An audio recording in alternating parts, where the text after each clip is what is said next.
Hello everyone, I hope everyone is doing well. Um, I'm recording this video to showcase the solutions for the APISEC One Request CTF, which was held on the 27th of February 2025, and it finished yesterday, the 2nd of March. So this year there were some amazing prizes, such as 5K for the first place, 2.5 for the second place, 1.5 for the third place, 1K for the fourth place, as well as some APISEC university vouchers. I ended up placing 6th place, but I also only started doing the CTF about 15 hours after it started, so I guess that's a good result anyway.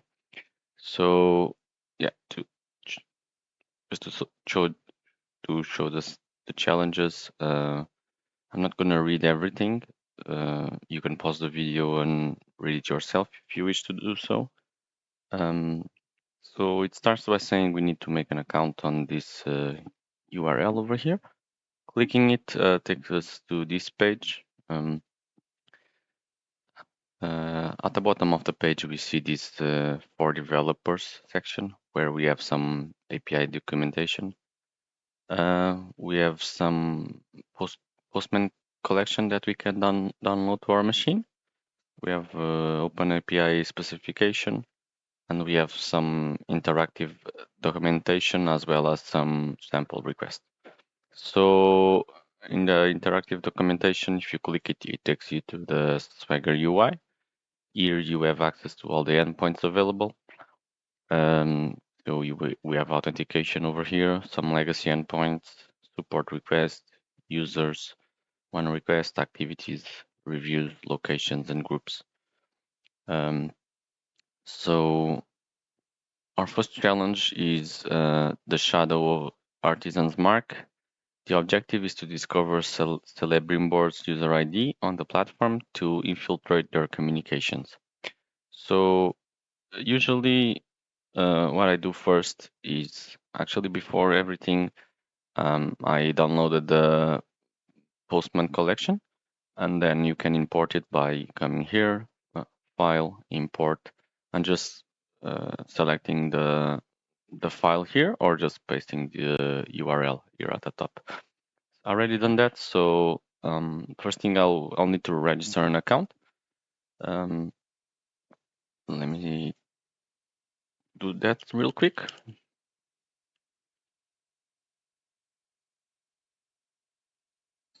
Here is an email, and here is the password. I'll send this request. Actually, I actually need to change the variables.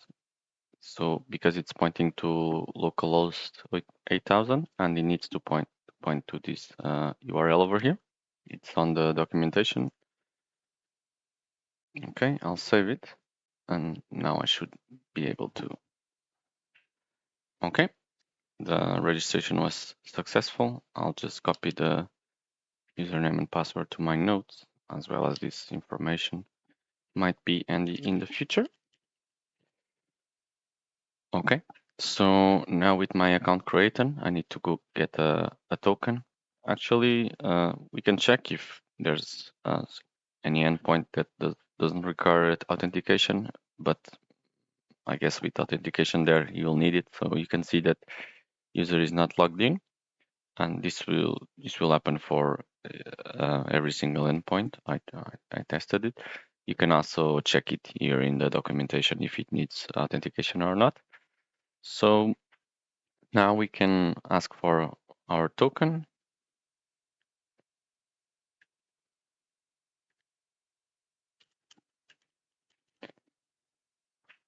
Okay, and now we get a GWT token.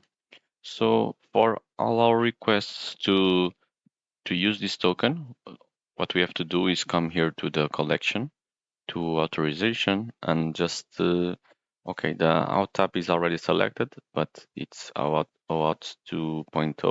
You can see it here on the Swagger UI. You just paste it here and you're ready to go. Usually what I do first is try to request the endpoints that are not don't need any type of parameters or parameters that I don't know and I could not guess. So this is the same information I got when I registered my account, so it's not very useful. We have some support endpoints over here. Okay, this throws an error, so not very helpful. Here it also throws an error, so support, I have nothing here. Users, it asks for a user ID, I don't have any, so I'll skip this one. It asks for a group ID, I don't have it, so I'll skip also this one. Users, this one asks for user ID, so I won't touch it. This one doesn't ask for any parameters, so but we can see that we don't have permission for this resource. Activities, I don't have activity ID. Groups, I don't have a group name. Fetch all public activities doesn't require any. There's a lot of parameters, but I can just select them out and try page and size. And yeah, we get a lot of information. We'll come back at this after checking all the endpoints. Reviews, I don't have any item ID. Locations, I don't have a location ID, but I can fetch a location. It just needs page and size. This one also works, so we'll keep this one in mind as well. I don't have a group ID. I can fetch all groups. I don't have permission. I don't want to create a group. And I can get okay, it takes a parameter called month and takes an integer, so presumably will be from 1 to 12. I'll try 5. Yeah, and we also get information. So going back to the question, it asks us to retrieve Celebrium board's user ID. On this endpoint over here, if we check it closely, we don't see any user ID. We see creator ID. Might be the same, but we don't know for sure that that's an user ID. What else? We add your locations. Here we can see user ID, and we also can see names. So maybe if we just look for his name in the response, we get 7 instances of his name, and we can see that his user ID is this one over here.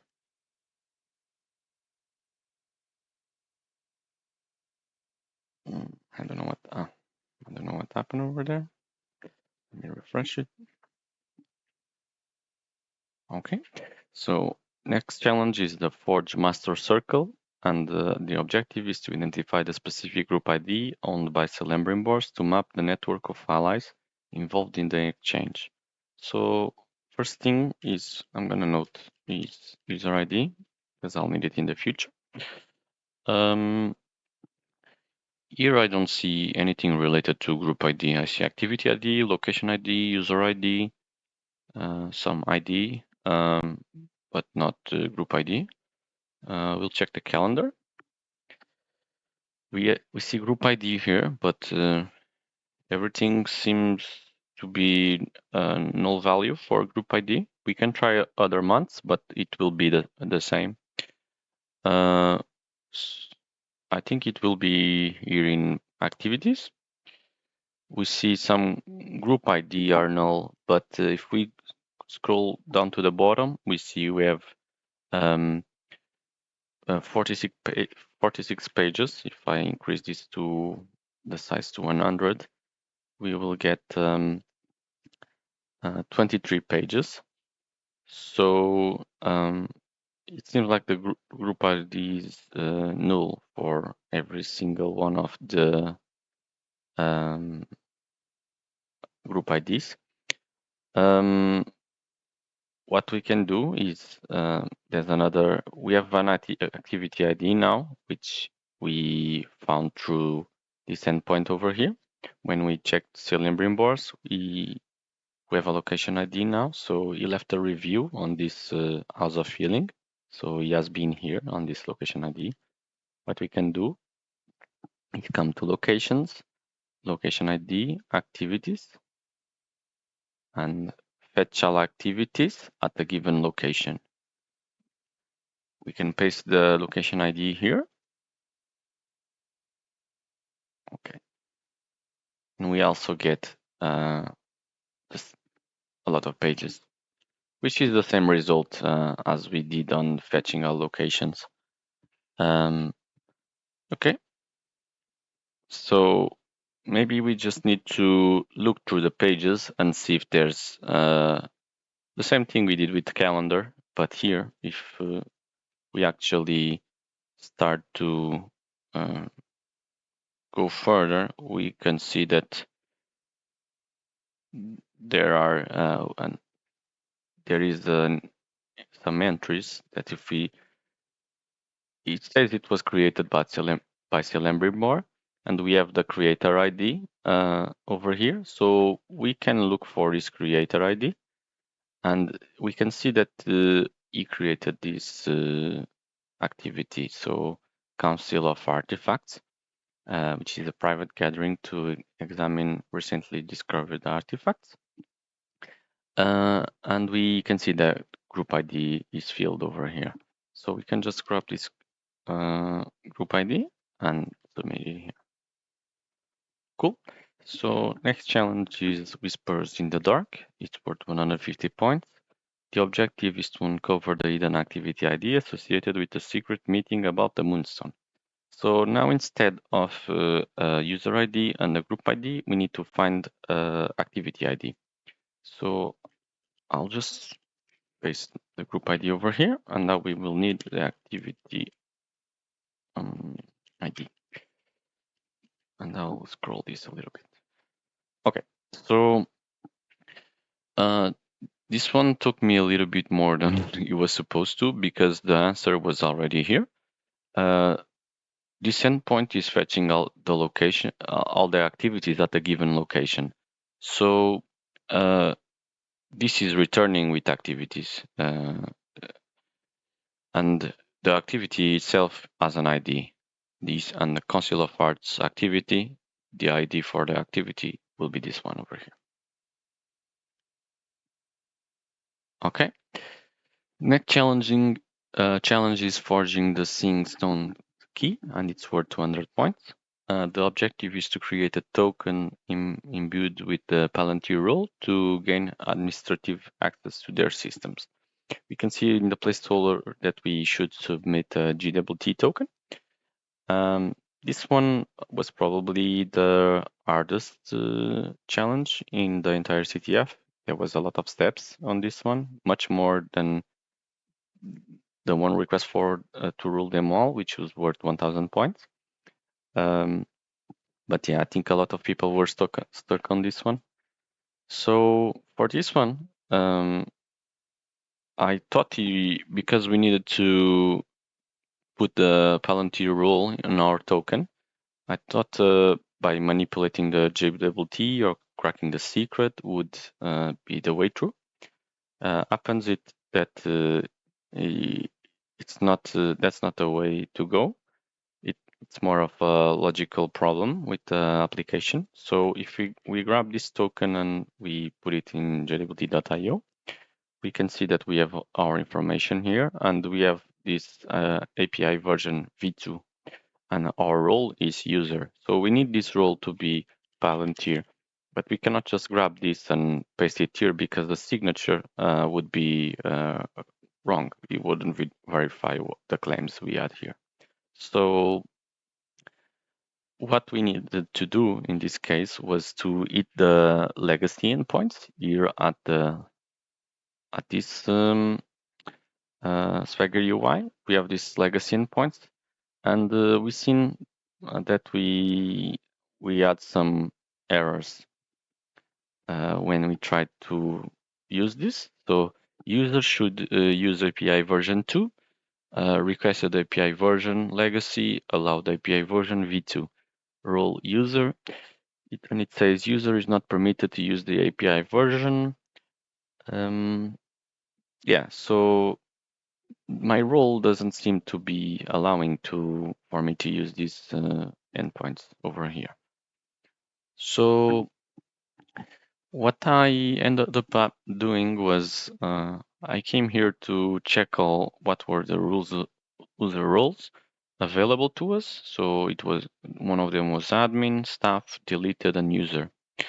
I noticed on this token request that there is this header, which is X API version and v2. So the GWT token might be fetching the value from here.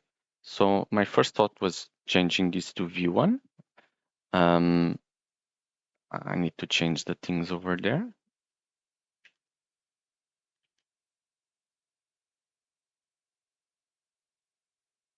But we also come up with this problem.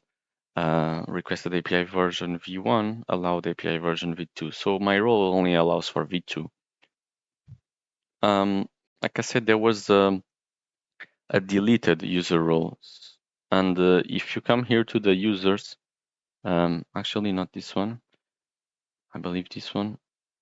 Yeah, I can delete a user by ID. So what if I try to delete my own user and see if the role changes so it doesn't match user anymore, and see if I can request GWT after.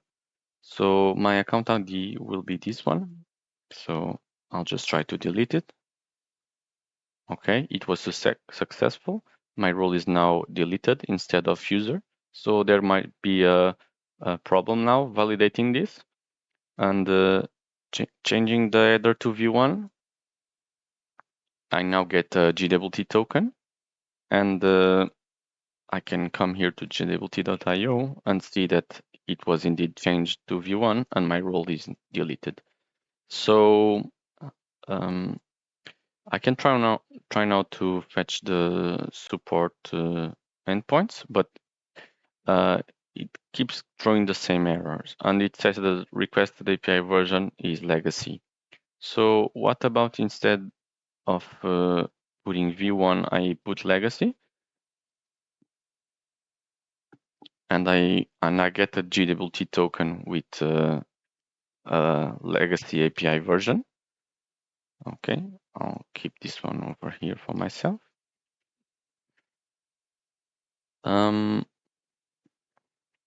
What if I now, actually I didn't change the token before, so I'll do that. Trying the v1 would just keep giving us I think it was a 500 error.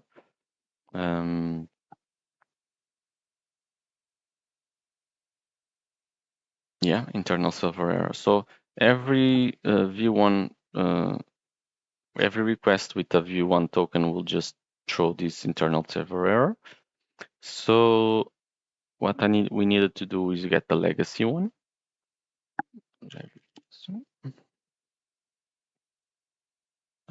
Grab this token over here, which I will replace here, and use this for all the requests afterwards.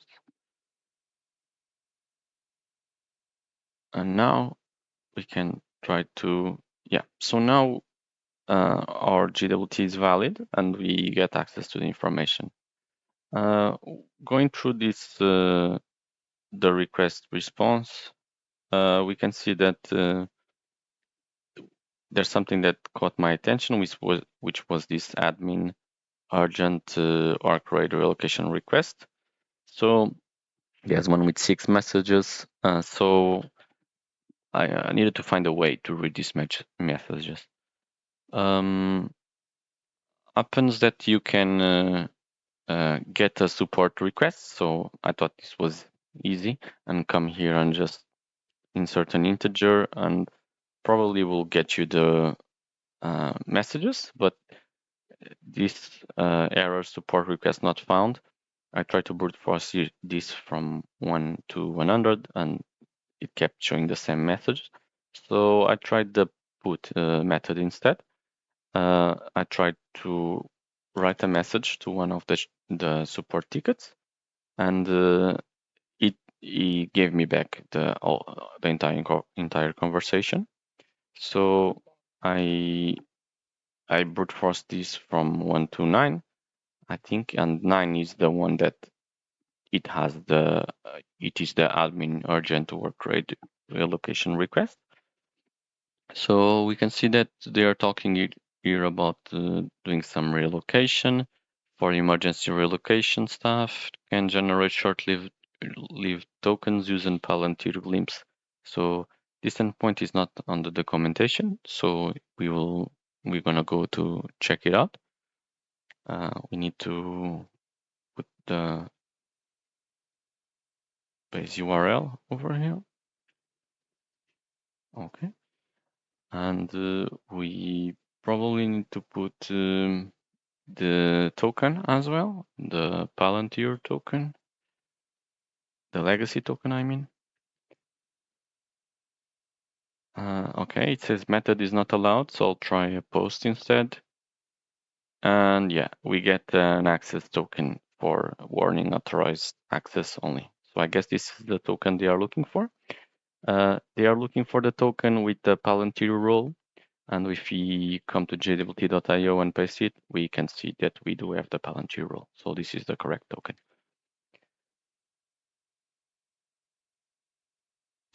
Pending validation and challenge. The key of passage, one is worth 250 points, and the objective is to use our newly forged Palantir token to uncover the original activities invite code before the access expires. So now we need to get an invite code. We should go back to the message and keep reading it, because more at the bottom we have this endpoint, which is not also not in the documentation with Palantir groups ID chats. So we need to put the base URL.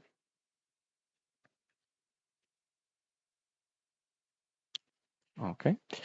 We also need our Palantir token. Okay.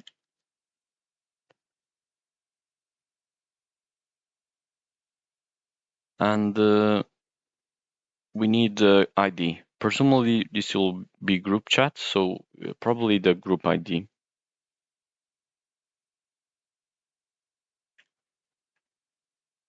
Okay, sending this request through. It was not found. Because there's a dot over there. Okay, private council communication. We are looking for the placeholder is one request, curly brackets, and something inside. And examining the response, we can find this one request melon.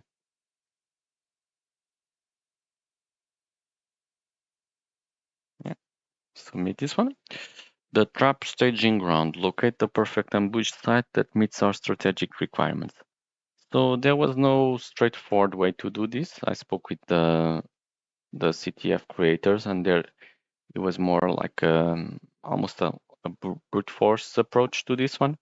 So if you remember, in these locations, the ones we got the Stellenbrim board, there was 7 instances of his name, all with some different location IDs. We could just try all 7, and eventually we will get the correct one. There was also another way to do this, and the way I did it was to read the rest of the messages in the group chat. They speak a lot about ancient and artifacts. So what I did was to go to the all location. I believe it was all locations, and search for I think artifacts. I know this is not the locations. Search on location. And search for artifacts. And I came up with this one over here,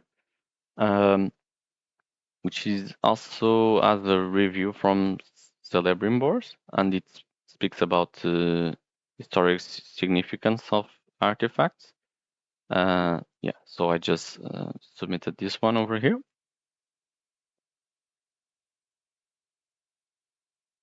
And yeah, it worked. So you could do one of these two approaches: read the descriptions and the messages, and eventually you'll see that this one is the correct one, or you can just brute force all 7 of them. So we have the activity ID from here, which I need to grab. We have the GWT, but we can get a new one. We have this one. So now it's just a question of, and this is the location ID.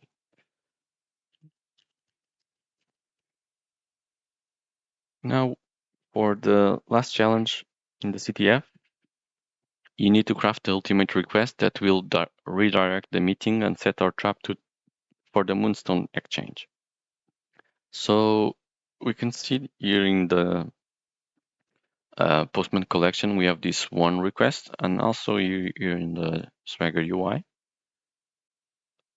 we have this one request, which takes a group ID, activity ID, and location ID, as well as authorization, invite code, and user ID.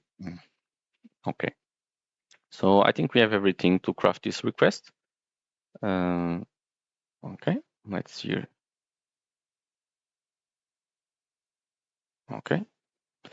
Opening this request, we can now start to fill with the information we already have from the other challenges. So group ID, activity ID, location ID, and that's all for these parameters. For body, we need the invite code, which after reading the messages, the support ticket, you'll see that this is the one. The user ID, which is the Celebrimbors user ID. And we will need also a GWT token, which it probably will be the Palantir one, but we can try. Okay. It gives true to the valid true for group ID, activity ID, location ID, user ID, and invite code. But the flag is null because the admin key is false. We are missing the admin key in authorization header. So this will be the GWT token for the Palantir. So I'll get another one because these expire in 5 minutes.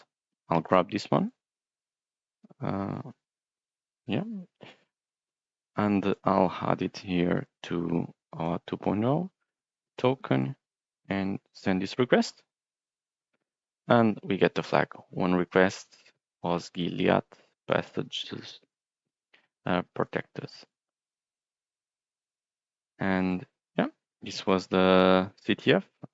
I hope you liked it.